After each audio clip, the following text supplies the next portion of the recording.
Olá pessoal do Medicoff Academy, eu sou o Daniel Haddad, sou professor de Clínica Médica do Medicoff e hoje a gente vai falar sobre uma coisa que eu acho muito legal, que é prescrição médica. Meu objetivo aqui é que a gente faça uma visão geral sobre o assunto, vou mencionar alguns modelos de receita, quais são os tipos de receita, depois a gente vai falar de dieta, soro, medicações, profilaxias, cuidados gerais na prescrição e como organizar ela no final. Passando uma visão geral, então, sobre prescrição. A prescrição é um momento muito nobre do cuidado, em que você está no final do seu ato médico. Ela pode ser diferente no ambiente intra e extra-hospitalar, eu vou tentar nessa aula englobar os dois ambientes. E para você chegar numa prescrição adequada, primeiro você vai ter que ter uma definição muito clara do diagnóstico do paciente, hierarquizar esses diagnósticos em ordem de importância na medida em que eles precisam ser tratados e definir quais são seus objetivos terapêuticos. A introdução racional dos medicamentos é muito importante no contexto ambulatorial. Não dá para a gente passar remédio na dose máxima e 1 milhão de remédios para o paciente de uma vez, porque eventualmente o paciente vai ter efeito colateral e a gente não vai saber de qual medicamento. Então, em geral, a gente sempre começa os medicamentos em doses menores e o ideal, se vocês tiverem um acompanhamento longitudinal, é que vocês introduzam no máximo 2 medicamentos por vez de uma maneira paulatina, tá certo? Não adianta colocar muito remédio porque essa é uma armadilha. Além disso, a gente precisa muito, além de fazer o ato da prescrição em si, informar o paciente sobre o tratamento, o objetivo do tratamento, quais são os eventuais possíveis efeitos colaterais. A gente não pode só julgar o paciente que não adere à nossa terapêutica. Quando o paciente não aderiu à nossa terapêutica, a primeira coisa que a gente deve se perguntar é se a gente falhou na comunicação. Porque, vamos concordar, o principal interessado dos medicamentos que mudam sobrevida, dos medicamentos que um clínico prescreve, é o próprio paciente. Então, se ele deixou de tomar, é sinal de que alguma coisa no processo da consulta não foi adequada. Então, ou é uma dificuldade de confiança na sua conduta, ou é uma falta de explicação sobre a função dos eventuais benefícios, ou é algum evento adverso que ele teve que acabou tirando a medicação e se ele tivesse sido informado antes, isso não teria acontecido. Então, a gente tem que tomar muito cuidado com isso, pessoal. Além disso, principalmente nos pacientes policomórbidos, a gente sempre que introduz um remédio precisa checar a interação medicamentosa.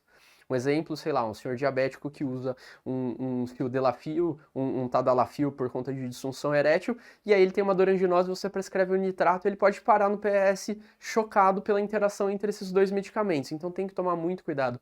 Prescrição médica é uma coisa que pode dar muito problema e é uma coisa registrada que você entregou na mão do paciente. O mais importante é que a gente tenha um cuidado adequado com os nossos pacientes, mas também é um dos momentos em que o médico está mais sujeito à litigação, se ele fizer uma prescrição inadequada. Então tem que tomar muito cuidado com o processo, esse tipo de coisa. E além disso, você precisa sempre que introduzir um medicamento, checar efeitos adversos de maneira precoce, nem que seja à distância. Quais são os dados que precisam ter de todo modo na prescrição quando você vai dar uma prescrição para um paciente para casa? É necessário que haja, no mínimo, um cabeçalho com nome e endereço da instituição, nem que a instituição seja o seu próprio consultório, nome e idade do paciente. Eventualmente, para os medicamentos de receituário especial, é importante que se tenha o endereço do paciente, sempre a via de administração que você está oferecendo e se uso contínuo ou não. Por que faz muita diferença a questão do uso contínuo? Se você prescreve no SUS, num receituário escrevendo uso contínuo, a dispensação da farmácia ela é mais prolongada. Eles deixam 60 dias, às vezes até um pouco mais. Então precisa lembrar de pôr de uso contínuo se for realmente o caso. Além disso, precisa ter o nome do medicamento, por razões óbvias, e a posologia. E lembrar que quando você está prescrevendo psicotrópicos, você precisa informar na própria receita a quantidade dos psicotrópicos que você gostaria, sendo que o máximo em geral é 60 comprimidos, tá? Você precisa deixar, idealmente até por escrito, às vezes até no verso da receita, orientações sobre o uso desse medicamento. E sempre ter a data, o CRM e sua assinatura. Veja que eu não mencionei carimbo em momento nenhum. O carimbo já está muito bem estabelecido pelo CFM, que ele não é obrigatório, apesar de ter lugar que acha que é, tá? Vamos falar um pouquinho sobre o que regulamenta a questão das receitas no Brasil. Então, existem leis federais de 1973 e de 99, e além disso tem em 2001 uma resolução do próprio Conselho Federal de Farmácia que normatizam a prescrição desses medicamentos.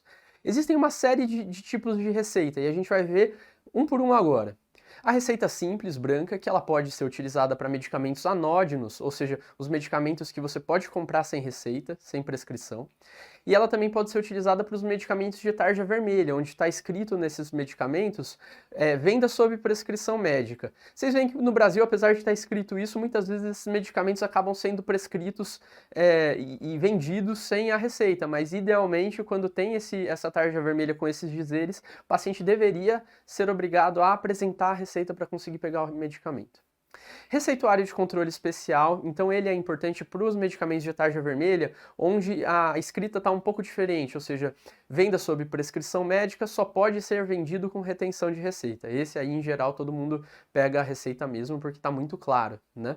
Então, exemplos desse tipo de medicamento: retinoides, antibióticos, imunossupressores, antidepressivos, anabolizantes. Existem uma série de listas que organizam esses tipos de medicamentos, que vai de A até C, até D, na verdade. E aí, dentro das letras, tem uma determinada numeração. Eu vou mostrar para vocês mais para frente.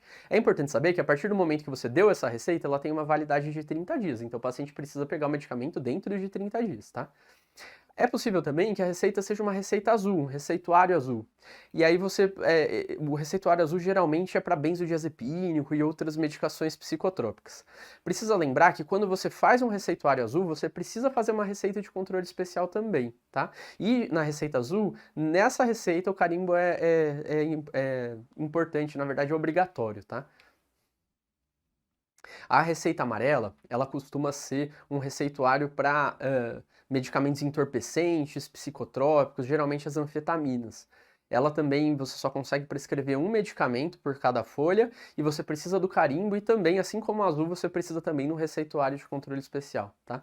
O número máximo de medicamentos por receita depende um pouco do tipo de medicamento. Você só pode prescrever no máximo 3 substâncias da lista C1 e C5 e no máximo 5 substâncias da lista C4. E essas listas de medicamentos vocês conseguem acessar na internet, mas eu vou dar uns exemplos mais para frente. Em geral, quando você prescreve uma determinada quantidade de remédio dessas categorias, como eu mencionei, a prescrição ela deve ter uma quantidade máxima correspondente a 60 dias de tratamento. Aqui algumas imagens que mostram cada uma dessas receitas. Então aqui a gente vê à direita um receituário simples no canto superior direito. Esse receituário simples, vocês podem ver que está faltando o cabeçalho, né, que era uma coisa fundamental. Então, tem uma falha aqui, tá? Receituário de controle especial, a receita amarela e a receita azul. Aqui um exemplo de cada uma dessas substâncias. No A1, então, em geral, são substâncias entorpecentes derivadas dos opioides mais fortes, enquanto A2 são opioides mais fracos. A3 são as anfetaminas, então, para todos esses, receituário amarelo, tá? Receituários azuis vão para o grupo B, então substâncias psicotrópicas como os benzodiazepínicos no B1, ou mesmo substâncias psicotrópicas anorexígenas como a própria sibutramina, tá? No receituário C e D você consegue fazer na receita de controle especial. E aí vão ter anticonvulsivantes, isotretinoína, imunossupressores, dentre uma série de outros aí que estão exemplificados aí na lista para vocês. Vamos então para o passo a passo da prescrição. Em geral, a gente organiza a prescrição dessa maneira. Então, a gente precisa colocar os tipos de dieta, se por via oral, se por sonda, se o paciente deve ficar em jejum. Depois a gente prescreve hidratação, se é uma hidratação veol, se é endovenosa. Sangue, seus hemocomponentes também ficam logo em cima, tá? Antibióticos também logo em cima. E aí depois vem outras drogas endovenosas, drogas por via oral, drogas por outras vias de administração e os cuidados específicos e gerais a gente vai destrinchar cada um agora, ok? Aqui um mnemônico para vocês, para quem gosta de mnemônico, eu particularmente não gosto, mas ele ajuda a fazer com que você não esqueça as coisas mais importantes da prescrição. É o tal do Fast Hug. Então F de feeding, A de analgesia, S de sedação, T de tromboembolismo, H de cabeceira elevada, U de você considerar profilaxia de úlcera gástrica e G o controle de destro e insulina conforme necessário. Falando um pouquinho de dieta agora, quando que a gente vai deixar o paciente em jejum? Na UTI, principalmente, nunca é errado no começo você colocar o paciente em jejum. Você precisa ver se o paciente está com chances de deteriorização clínica e possibilidade de intubação. Se isso acontecer, o ideal é que ele fique em jejum para minimizar a possibilidade dele broncoaspirar, tá bom? Tem pacientes que precisam de jejum do trato gastrointestinal por uma necessidade de repouso do intestino cirúrgica. Sei lá, um paciente que está todo... com o intestino que perdeu continuidade, tá, com algumas ostomias que fazem com que o trânsito não seja contínuo, também vão acabar precisando ficar em jejum do trato gastrointestinal, tá? Rebaixamento de nível de consciência por conta da chance de broncoaspiração, os AVCs, principalmente os AVCs que têm risco de disfagia, e aí em determinados casos você precisa da avaliação da fono, mas é possível, se você não tiver a fono de imediato nos casos do AVC, fazer, por exemplo, um teste de copo d'água, que nada mais é do que você dar um copo de água para o paciente tomar, e se eventualmente ele tossir, ficar com a voz empastada, dessaturar, você considera que ele não passou nesse teste de triagem, chama a fono, se ele passar, em teoria você poderia começar a alimentação para ele. Tá? O trato gastrointestinal, quando a gente vai dar dieta, é sempre preferível do que a via parenteral, ou seja, a via endovenosa, tá? Em geral, a gente começa uma dieta enteral para os pacientes que não têm capacidade de ingesta VO dentro de 24 a 48 horas do início da internação, progredindo até a meta em até 72 horas do início da dieta enteral. A gente costuma começar com uma dieta trófica, ou seja, mais ou menos uns 20 ml hora. Tá? Em geral, essa dieta trófica, em 10 a 20 ml hora, nos primeiros 7 dias não está associada a piores desfechos. Então, isso daí tem vários estudos grandes e bons que mostram que você deixar o paciente com uma nutrição trófica não é errado nos primeiros 7 dias. É claro que tem todas as ressalvas nos pacientes que já são desnutridos e tudo mais, apesar de não ter evidência para esse grupo, a gente tende a chegar na meta nutricional um pouco mais rápido para eles, se possível, tá? Se o paciente não tem distensão e não tem desconforto abdominal, você não precisa aguardar por flatos ou ruídos hidroaéreos, que nem antigamente o pessoal da cirurgia ensinava, para começar a dieta. Você começa e vê como o paciente fica. Tá? É importante vocês saberem que para cada grama de proteína ou carboidrato, a gente tem 4 quilocalorias, enquanto para cada grama de lipídios, 9. O paciente que vai receber dieta pela via enteral, ele precisa estar estável ou com baixas doses de droga vasoativa. Porque se ele estiver muito vasoconstrito, muito chocado, o TGI dele não vai funcionar para absorver o alimento que você tá fornecendo, sabe? Em geral, a gente deixa uma meta de 25 a 30 quilocalorias por quilo por dia. E as dietas enterais, em geral, têm 1,5 a 1 quilocaloria por ml, tá certo? A meta, em geral, para os pacientes normais, que não têm determinadas comorbidades, é de proteína 1,2 a 2 gramas por quilo por dia, e os carboidratos eles têm que ter 70% das calorias não proteicas. Então, sugestão, você primeiro calcula a quantidade de proteína que o paciente tem, aí você sabe que o paciente precisa, aí você sabe o quanto de caloria tem para essa determinada quantidade de proteína. Você subtrai esse valor da quantidade de energia de 25 a 30 quilocalorias por quilo por dia, e aí sim você faz 70% de carbo e 30% de lípidos. Fez sentido? Além disso, é importante você levar em consideração algumas drogas que são calóricas. O grande exemplo é o Propofol, que ele é um lípide, então ele tem uma determinada quantidade de caloria considerável quando ele está em infusões elevadas, tá? E a nutrição parenteral a gente quase sempre evita. Ela fica reservada para os pacientes que têm uma incapacidade mais prolongada de utilizar o trato gastrointestinal, quando eles ficam de jejum por mais do que aqueles 7 dias que a gente tem evidência de que deixar o paciente em jejum não tem grandes problemas, tá? As dietas, a composição das dietas, em geral a gente costuma utilizar o auxílio da equipe de fonoterapia, tá? E da própria equipe de nutrição. Mas eu trouxe mais ou menos uma explicação aí sobre os principais tipos, que são dieta líquida restrita, líquida completa, pastosa, branda e geral, para vocês darem uma olhadinha, e elas vão ficando cada vez mais consistentes, e em geral o pessoal dessas equipes multi, eles vão começando do paciente que tem disfagia dos líquidos com espessantes, até ir progredindo para o paciente ter uma dieta geral completa, tá? Em relação à soroterapia, gente, aqui é uma coisa muito importante para a prática clínica. Isso daí está cada vez menos sendo utilizado hoje. Está sendo restrito para o pré-operatório. Por que razão? Porque a gente fornece muito mais líquido para os pacientes do que eles efetivamente precisam. Em geral, os pacientes precisam de mais ou menos 25 ml por quilo de água por dia. E a dieta ela tem quase 90% de água. Então, em geral, o paciente que está recebendo uma determinada quantidade de dieta, sem levar em consideração todos os medicamentos que entram por via endovenosa para esse paciente, a maioria dos pacientes eles têm uma quantidade razoável de volume sendo infundido para eles durante a internação. Se eventualmente eles não têm essa quantidade, a preferência é pelo trato gastrointestinal. Então, se o paciente está sondado, você pode deixar água enteral. E a gente vai usar o soro geralmente no pré-operatório, quando a gente não quer deixar o paciente muito tempo sem uma ingesta hídrica para ele não se... Uma ingesta não, perdão. Uma reposição hídrica para ele não se desidratar, tá? Quando a gente quer fazer soro, em geral a gente deixa o glicosado a 5% como uma fonte de água e de calorias. O soro fisiológico, é importante que vocês saibam que ele não tem nada de fisiológico. O soro fisiológico ele tem 154 mEq de sódio e 154 mEq de cloro, enquanto o nosso sangue tem entre 135 e 145 de sódio e por volta de 100 de cloro. Então, ele não tem nada de fisiológico, ele está associado com acidose hiperclorêmica. Em geral, hoje em dia, a gente tem uma preferência maior pelo Ringer lactato, porque ele é mais equilibrado, não dá acidose e nos pacientes chocados, ele está associado com diminuição de necessidade de diálise em comparação com o soro fisiológico, tá bom?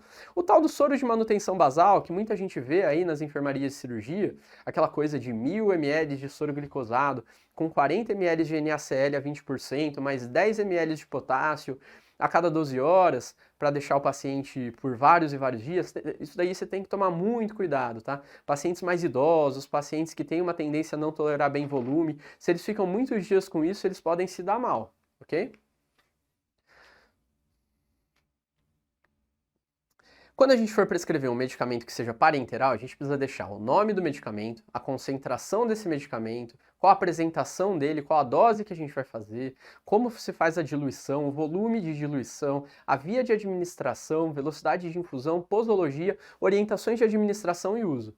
Muito frequentemente os sistemas informatizados eles já fazem isso, mas se vocês trabalham com prescrição manual, lembrem de colocar todos esses itens. Eu acho legal ressaltar aqui que é importante considerar a hipodermóclise, principalmente para os pacientes que estão em cuidados paliativos, porque a hipodermóclise dá para fazer muita coisa, inclusive reposição volêmica em determinadas velocidades. Então é uma opção. Tem alguns medicamentos que não dá para fazer, mas a maioria dá, então a sugestão é pesquisar se dá para fazer. Se o paciente for paliativo é uma excelente ideia, ou se tiver dificuldade de acesso. Precisa lembrar que esses medicamentos devem ser considerados na oferta hídrica. Um exemplo é a oxacilina que a cada 4 horas, que em geral, se você botar para diluir em 200 ml, o paciente vai receber 1 litro e 200 só de oxacilina e às vezes esses caras ainda estão com soro de manutenção basal. Tá? Precisa lembrar de deixar os sintomáticos, lembrar da diferença de ACM a critério médico para se necessário. Então, se você deixa se necessário, explica os sintomas que é para o medicamento ser aplicado, o pessoal da enfermagem eles podem administrar o medicamento sem te consultar. Enquanto se você deixar ACM a critério médico, eles vão ter que te avisar e pedir sua permissão para fazer o medicamento. Os remédios, eles precisam sempre, se o paciente tiver disfunção renal, você precisa checar se esses remédios precisam de ajuste para a função renal e ajustar esses remédios para a função renal.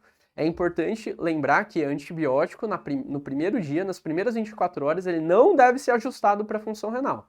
Você faz o nível sérico com as doses cheias e aí depois de 24 horas você ajusta para a função renal, tudo bem? E sempre checar interações dos medicamentos que você está trazendo, tanto no ambiente intra-hospitalar quanto quando você vai dar alta para o paciente. Profilaxia de TEV. Acho que o importante aqui, isso daí dá um livro, né, a aula de profilaxia de TEV, que inclusive eu dou em outra aula. Porém, o que eu gostaria de ressaltar aqui, precisa lembrar, quando fazer enoxa, quando fazer heparina não fracionada e quais são as principais contraindicações, tá? Então vamos falar um pouquinho um pouquinho de cada coisa dessa. Contraindicação, sangramento ativo.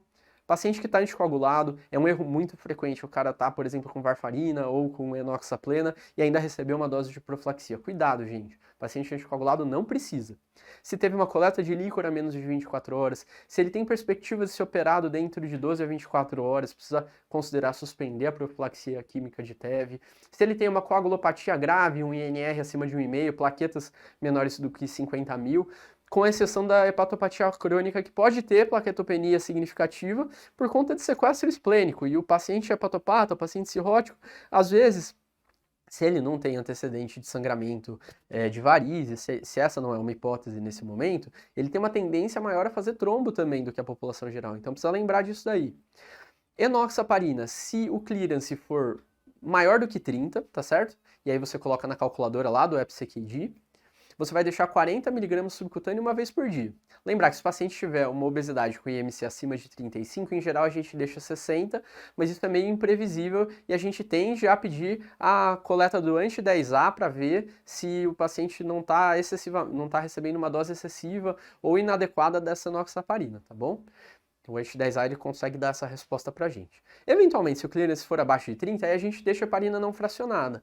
Subcutânea é mais barato, tá certo? A cada 8 horas ou a cada 12 horas, e ela, em ambas essas posologias ela é mais eficiente que o placebo, apesar de a cada 12 horas no paciente DRC ele ter uma chance menor de sangramento, tá bom? O problema da não fracionada é que ela faz mais trombocitopenia associada à heparina, então ela também tem um lado pior do que a enoxaparina, apesar de ser mais barata, tá? E considerar sempre que o paciente tem contraindicação à profilaxia química, à profilaxia mecânica. E profilaxia mecânica é sempre com compressor pneumático intermitente. Meia de compressão gradual não funciona. Associar as duas também não tem muita evidência de que tem melhora. Tem até algumas sociedades que recomendam sem grandes evidências. Eu acho que é de ortop, mas ou de cirurgia, sei lá, mas não existe grandes evidências que associar traz melhores benefícios, tá? Profilaxia de úlcera gástrica. É importante vocês saberem que a gente indica na UTI, principalmente, com muito mais frequência do que o necessário. E que fazer a profilaxia de úlcera não está associada a melhores desfechos em termos de mortalidade, faz com que os pacientes sangrem mais, se você não fizer, e precisem de mais concentrado de hemácias. Mas essa é a única diferença aí como um desfecho secundário, tá? Então, o uso indiscriminado, como eu mencionei, aumenta custos, e é meio duvidoso se aumenta infecções, colite pseudomembranosa, pneumonia associada à ventilação, e não tem nenhuma diferença, exceto o preço, que é muito mais caro e endovenoso, de você fazer essa profilaxia IV ou VO. Então, deem preferência para a via oral para os pacientes que podem ter essa via, tá? Existem algumas indicações, no entanto, que são claras, que são os pacientes que têm mais chance de fazer úlcera. Então, TCE grave por 7 dias, ventilação mecânica a mais do que 48 horas, o grande queimado, o paciente tem uma coagulopatia grave, paciente chocado, que usa corticoide mais um AINE ou o AS, ou que usa DAPT e está internado na UTI.